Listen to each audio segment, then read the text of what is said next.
Hi, this is immigration attorney Abhisha Parikh, and today I'm going to be talking about the H1B visa. The H1B visa is one of the most popular work visas. So what are the requirements?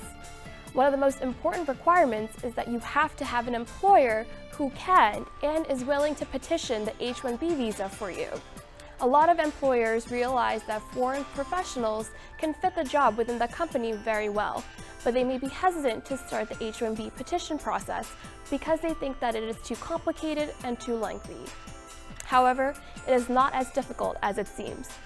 To start the process, you have to identify the position that the foreign worker is going to fill.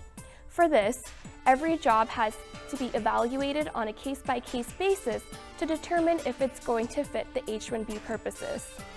The second step is the process to analyze the credentials of the foreigner and to identify whether the educational background of the foreign worker fits the purposes of the H1B.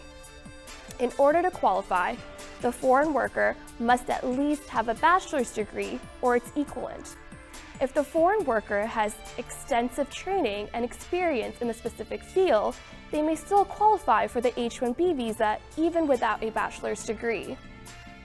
The third requirement in the process is to determine the prevailing wage for the position, and the employer must agree to pay the foreign worker at least that prevailing wage.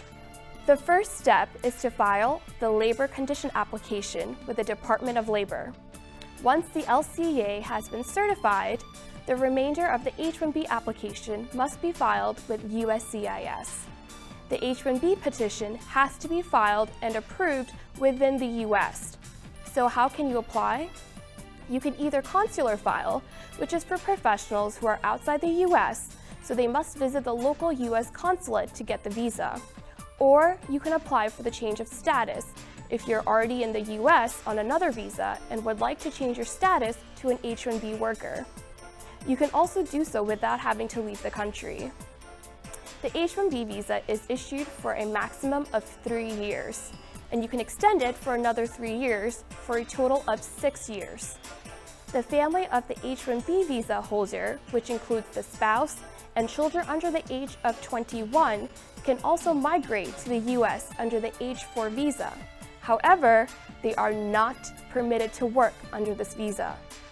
One of the limitations of the H1B visa is that there is a numerical cap of 65,000 H1B visas available each fiscal year.